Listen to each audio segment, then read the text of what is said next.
If you would look back to 2020, you'd believe it to be a story of polarization. But in reality, it is a story of radical collaboration. Hello, I'm Merly Jaime, the Global President of Densum Magaripawan. And here am I today to share with you the brave new normal. 5 key trends for creativity and experience for 2021 and beyond.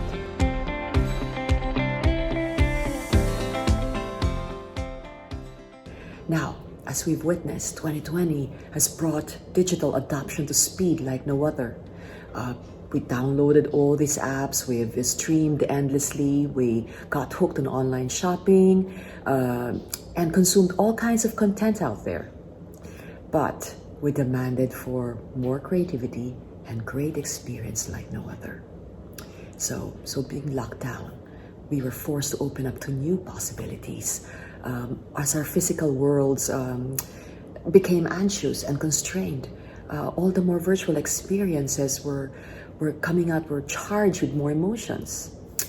As we were able to touch less, we found ways to feel more. And more than anything, we learned that it's difficult to predict what the future holds. So, are we really destined for a future of avatars roaming the virtual landscapes? Or are we here to take on digital makeup and possibly collect digital sneakers?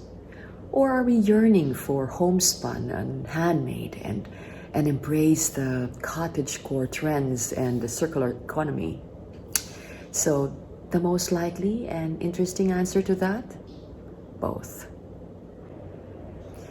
Just did China's rural communities and remote farms selling their produce over live stream and validating it over blockchain. Amazing. Fresh creative voices are funded using cryptocurrency.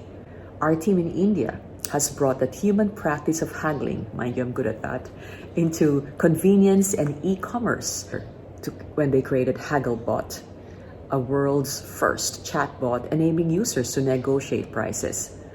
Dialogue flow's natural language processing ability, Hagglebot was able to understand the more nuanced things people said in order to construct more contextual and conversational responses. 2,700 and nothing more. That price is HD. Hardly doable.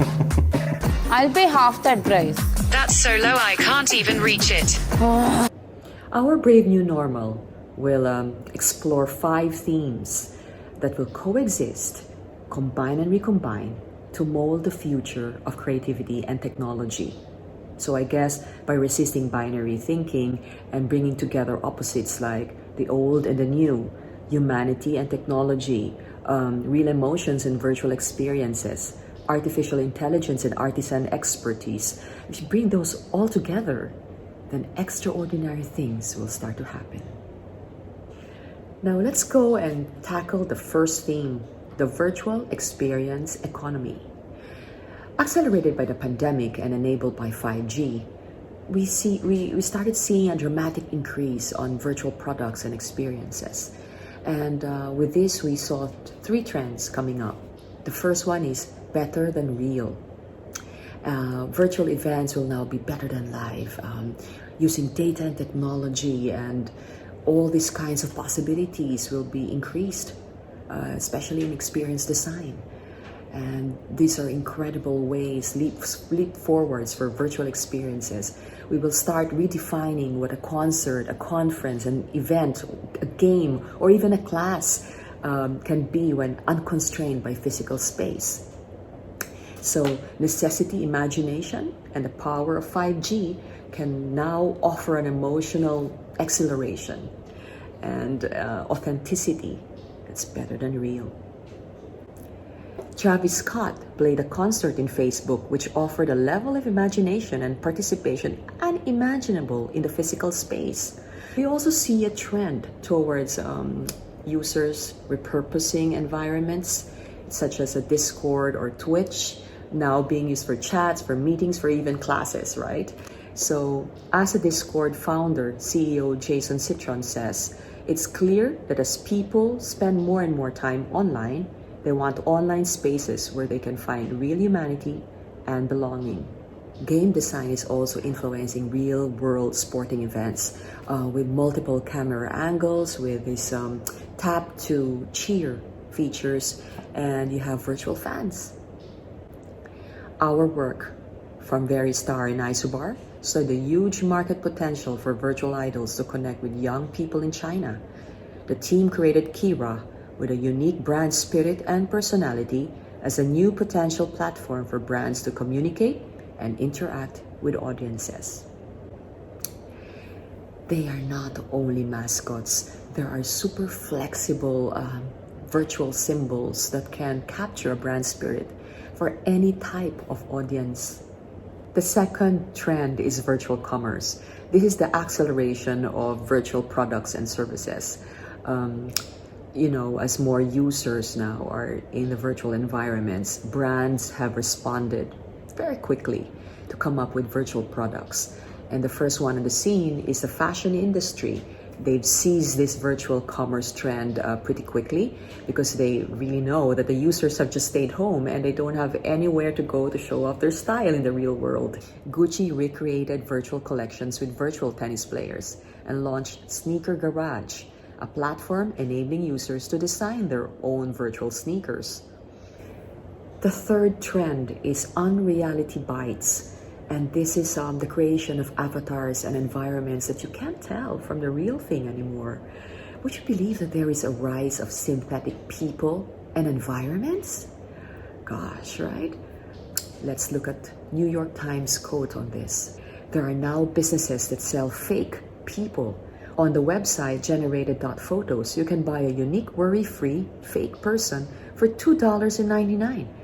Or 1,000 people for $1,000. Whew, this just came from the New York Times last November 2020. So how can brands build trust in this increasingly virtual world? Can virtual service really deliver on emotional authenticity? So this segues to our second theme, the real we. Here there is this powerful desire for simplicity and authenticity.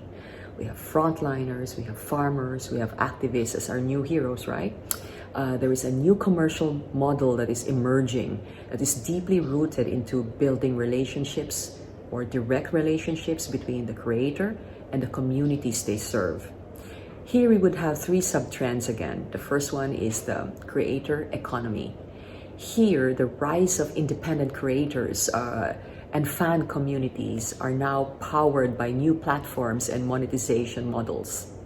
So in 2020, we saw businesses co-create products in partnership with their fans, reducing waste and ensuring an engaged audience through initiatives such as Reebok's First Pitch, a platform where trainers will only be produced when 500 pairs have been bought by the community. Now, the second sub-trend is the rise of real news.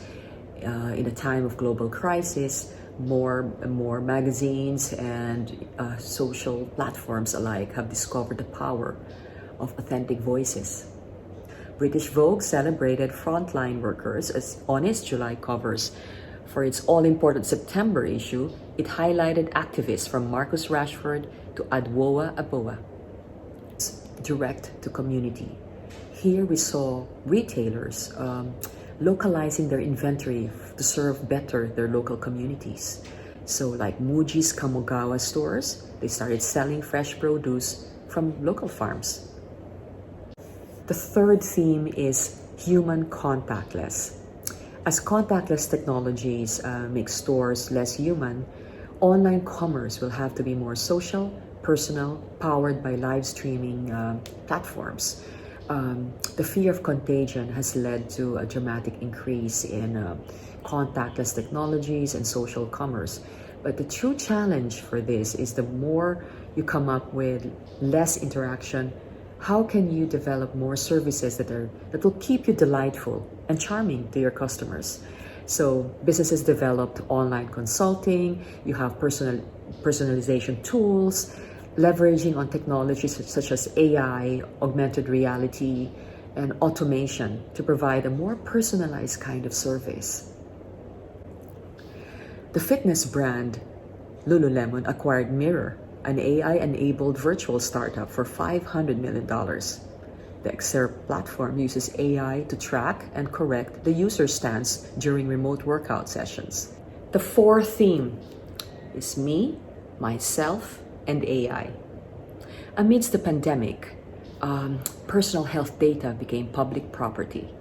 And in the future, where Alexa can diagnose a cold, cars can detect whether the drivers are, distracted, and our bank accounts can actually track our carbon footprint, there will be an ongoing tension between privacy, personal well-being, and public interest. In the future, you will answer the question, Apple's most important contribution to mankind has been in health. This was by Tim Cook. The quantified self megatrend leapt forward in 2020. Voice platforms such as Vocalist can diagnose everything from a heart disease to blood pressure. Amazon and Alexa are both aggressively going after the healthcare space. You have emotional intelligence, that made meditation at scale very big as well. You have mood tracking technologies that are now getting into apps. Mood and relaxation apps have increasingly been downloaded dramatically during lockdown. So this just points something into this direction of, by now, we should be understanding that the emotional well-being of people is of utmost importance. The Affectiva platform uses image and natural language recognition to monitor emotional states, diagnosing, for example, stressed and distracted drivers. For footprint recognition, our team in Japan partnered with artisan tuna experts to create an AI program called TunaScope to assess within minutes the freshness of a fish. This is a skill previously only acquired after 10 years of study. Japan's skillful inspection has become available everywhere. The project has been adopted as a subsidiary business by the Fisheries Agency of Japan. Quality certified tuna by AI has begun its distribution worldwide. This AI would shift the industry's emphasis from quantity to quality and has the potential to protect the ocean's precious resources. TunaScope. So what does this mean for a brand? That every single brand is a wellness brand and a data owner. Now let's go to the fifth theme. This is not exactly a trend, but a growing movement. This is the urgency of allyship. Now, alongside individual well-being, as social inequalities widened, Black Lives Matter movement gained momentum, we see now an urgency among brands to be a force for social good. And going forward, we will see these brands join us as allies as they drive forward into a structural and systemic change. Now, from advocacy to action.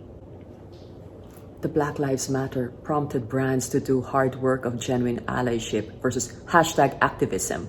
More than ever, consumers were demanding brands to walk the talk. Today, we also design for diversity. In 2020, we saw a lot of brands using design and technology as a force for inclusion.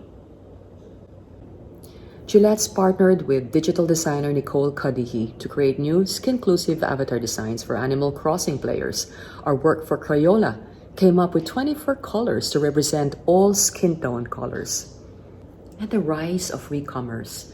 With the fashion industry under scrutiny, more of these brands have turned to re-commerce to provide their products a second life.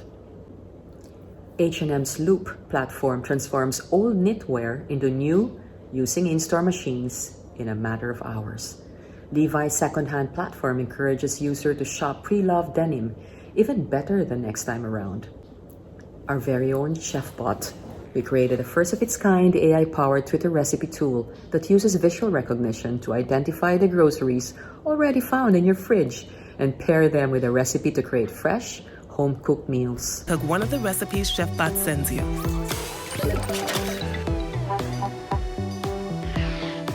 Tweet up to 3 ingredients at Kroger ChefBot and get cooking. To end, as we move forward, it is important to note that only when we bring together a truly diverse team and talents that we can position ourselves to thrive. And it is only when we resist polarization and we bring together all these craft and code, game designers, diversity champions, virtual reality, and emotional impact, that we can truly create a brave and brilliant future.